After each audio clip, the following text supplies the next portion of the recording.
Psychologist Dr. Wendy Walsh. Welcome to the program, Doctor. Hi, how are you?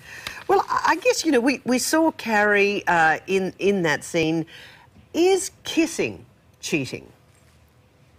Well, it's like beauty, all in the eye of the beholder. The truth is that women tend to fear an emotional cheater more than a physical cheater, and men the reverse. But every marriage has their own boundaries of what is okay and what isn't. Of course, I warn people that even if you think you have any kind of flexibility in what you can tolerate, remember, it's a slippery slope. Where does a kiss lead, right? Indeed. Well, of course, Ronan Keating, he cheated on his wife, and apparently she said the obstacle she's having trouble with is the emotional side, not the physical side. What advice would you give her?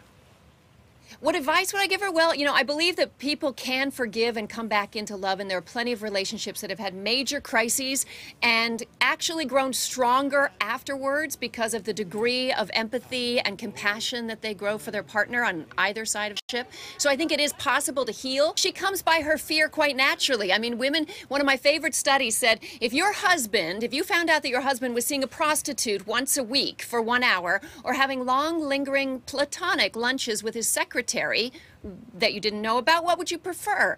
Most of the women said, oh, the prostitute, because at least it's a quantifiable amount of resources leaving the household and there's no emotional connection. As soon as you talk about an emotional connection, the fear, anthropologically, is that resources will be diverted, your offspring may suffer, and an emotional relationship can mean you could lose your husband altogether. Yeah, I'd want to review the household budget first, though. But when you look at other women, though, Angelina Jolie and Julia Roberts, now, to be quite frank, they cheated on somebody else's husband. You know what? Men are not the only cheaters. And I found that since feminism has come and women now sort of own their own orgasm, if you will, and birth control has changed things, that women's sexuality is becoming closer and closer to men's. I think women still get hurt a little more often because sex for women creates a kind of bonding more often than it does for men. So they think they can behave like the boys, but then they wonder, why are they waiting by the phone and wondering if he'll call back? And again, there are always different standards, and I guess the classic for me would have to be Bill Clinton's line when he went straight down the barrel and said, I did not have sex with that one. I mean, yeah. How do you reckon every woman in the world reacted to that when the truth came out?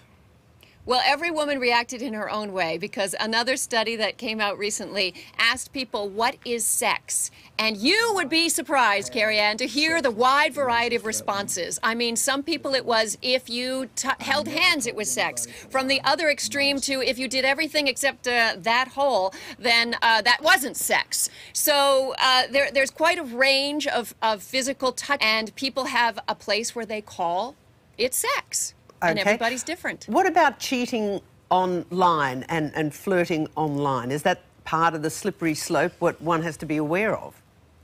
Well, I wrote a blog once, can an online affair help your marriage? Because I've been hearing from a lot of married women friends that as people are finding their first love on Facebook and chatting and flirting with other people, that they were igniting a kind of passion inside themselves, were redirecting onto their marital relationship. And they were saying, how can this be bad? My husband's the beneficiary of all these feelings that are coming up in my body.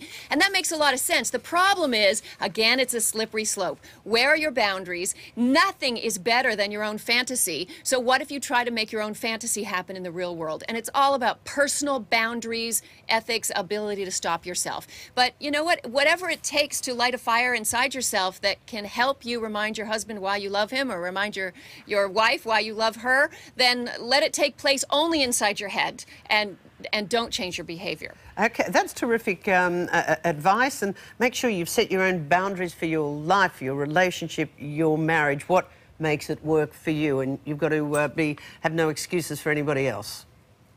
Exactly. Dr. Wendy Walsh, it's always great to talk to you. Thank you. Nice to speak with you. Okay, coming up on the show,